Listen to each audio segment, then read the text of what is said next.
آپ جانتے ہیں کہ انسان کی موت کے 6 مراحل ہوتے ہیں۔ پہلا مرحلہ یوم الموت کہلاتا ہے۔ یہ وہ دن ہے جس روز انسان کی زندگی کا اختتام ہوتا ہے، جس روز اللہ تعالیٰ فرشتوں کو یہ حکم دیتا ہے کہ وہ زمین پر جائیں اور فلاں انسان کی روح کو قبض کر لیں تاکہ اسے اپنے رب سے ملاقات کے لیے تیار کیا جا سکے۔ بدقسمتی سے انسان کو اس دن کے بارے میں وہم و گمان میں بھی نہیں ہوتا کہ جو سورج آج طلوع ہوا ہے یہ اس کے زندگی کا آخری سورج ہے یا وہ آخری دن ہے جو وہ گزار رہا ہے۔ تاہم مفسرین نے کتابوں میں لکھا ہے کہ انسان کو کچھ ابہام ہونے لگتے ہیں، یعنی جو نیک ارواح ہوتی ہیں انہیں اس روز ایک الگ سی خوشی کا احساس ہوتا ہے، ایک الگ ہی طمانینت محسوس ہوتی ہے، جبکہ جس نے اپنی روح کو گند سے گناہ سے آلودہ کیا ہوتا ہے اس روز انتہائی پریشانی کا، اضطراب کی کیفیت کا شکار ہوتے ہیں، خود پر ایک بوجھ محسوس کرتے ہیں، اور اس روز شیاطین اور جنات فرشتوں کے نزول کو دیکھ رہے ہوتے ہیں لیکن انسان کو خبر نہیں ہوتی۔ اس دن کے بارے میں سورہ بقرہ میں اللہ ارشاد فرماتا ہے، ڈرو اس دن سے جس دن تم اپنے رب کی طرف لوٹائے جاؤ گے، اور اس دن ہر انسان اپنے کیے کا پورا پورا بدلہ پائے گا۔ دوسرا مرحلہ روح کا تدریجی طور پر جسم سے نکلنا ہے۔ یہ مرحلہ انسانی پاؤں کے تلووں سے آغاز ہوتا ہے۔ روح تلووں سے نکلتی ہوئی اوپر کی طرف بڑھتی ہے، پھر پاؤں سے ٹانگوں، گھٹنوں، ناف اور سینے کی طرف اوپر بڑھتی ہے، اور ایک مقام جسے ترقی کہا جاتا ہے اس پر آ کر انسان کے جسم میں اٹھنے کی سکت باقی نہیں رہتی۔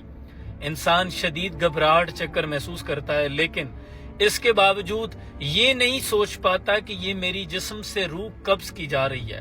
ابھی تک اسے اپنی موت کا علم نہیں ہوتا۔ اور تیسرا مرحلہ انتہائی تکلیف دہ جس کے بارے میں قرآن میں اللہ فرماتا ہے، کلا اذا بلغت التراقی۔ تراقی ان ہڈیوں کو کہا جاتا ہے جو حلق کے نیچے 2 کندھوں تک پھیلی ہوئی ہیں، یعنی جب روح حلق تک پہنچ جائے گی۔ وکیل من راک، یعنی کون اب جھاڑ پھونک کرے گا۔ یہ وہ وقت ہوتا ہے جب ہم اپنے عزیز کے لیے دوڑ رہے ہوتے ہیں، سی پی آر کر رہے ہوتے ہیں، آکسیجن ماسک لگا رہے ہوتے ہیں، کوئی ڈاکٹر ڈھونڈ رہا ہوتا ہے، کوئی ایمبولنس لینے جا رہا ہوتا ہے۔ اللہ فرماتا ہے اب کون ہے جو جھاڑ پھونک کرے گا، کون ہے جو اس کو روک سکتا ہے۔ پھر مرنے والے کو یہ احساس ہونے لگتا ہے کہ نہیں، یہ جدائی کا وقت آن پہنچا ہے۔ اللہ قرآن میں فرماتا ہے وَظَنَّ أَنَّهُ الْفِرَاقُ، لیکن ابھی بھی وہ موت کو ایکسیپٹ نہیں کرتا، وہ بقا کی کوشش کرتا ہے کہ اللہ کا حکم آ جاتا ہے وَالْتَفَّتِ السَّاقُ بِالسَّاقِ، اور پھر پنڈلی سے پنڈلی لپیٹ لی جاتی ہے۔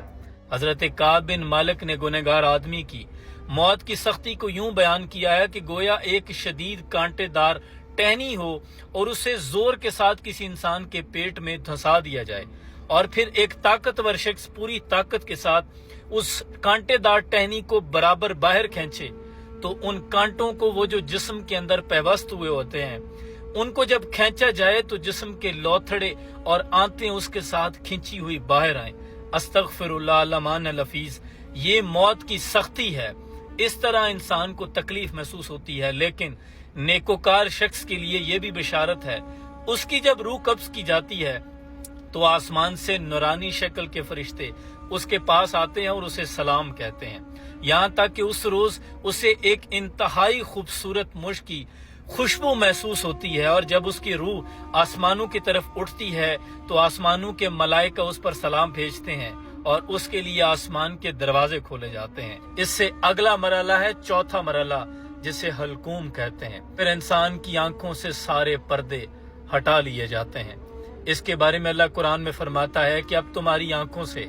پردہ ہٹا دیا گیا ہے، اب تمہاری نظر تیز ہے۔ اس کے بعد انسان اپنے ارد گرد فرشتوں کو دیکھتا ہے، محسوس کرتا ہے، اور یہیں سے انسان اپنی آخرت کو دیکھنا شروع کرتا ہے۔ اللہ تعالیٰ قرآن میں فرماتا ہے پھر کیوں نہیں، جب روح حلق تک پہنچ جائے اور تم دیکھ رہے ہو کہ ہم تم سے زیادہ قریب ہیں لیکن تم دیکھ نہیں سکتے، اور یہیں سے انسان اللہ کی رحمت اور غضب کو دیکھنا شروع کرتا ہے۔ جب اپنے اعمالوں کو اپنی آنکھوں کے سامنے سے گزرتا ہوا دیکھتا ہے تو پشیمان ہوتا ہے، اور شیطان اس پر پھر آخری حملہ کرتا ہے، پھر اس پر اپنے وسوسے ڈالتا ہے۔ اللہ قرآن میں فرماتا ہے اور کہو کہ اے رب، میں شیطان کے وسوسوں سے تیری پناہ مانگتا ہوں، اس سے بھی کہ وہ میرے قریب آئے۔ اور پانچواں مرحلہ ملکل موت کا داخلہ، یہ وہ مرحلہ ہوتا ہے جب انسان کو یہ علم ہو جاتا ہے کہ وہ رحمت والوں میں سے ہے، نیکوکاروں میں سے ہے، یا غضب والوں میں، گنہگاروں میں سے ہے۔ کیونکہ اللہ فرماتا ہے وہ جن کی روحیں فرشتے سختی سے قبض کرتے ہیں، جن کے چہروں اور پشتوں پہ مارتے ہیں، اور نیکوکاروں کی روح یوں قبض کی جاتی ہے جیسے مشکیزے سے پانی نکلتا ہے نرمی کے ساتھ، جس کے بارے میں سورہ فجر میں اللہ فرماتا ہے کہ اے اطمینان والی روح،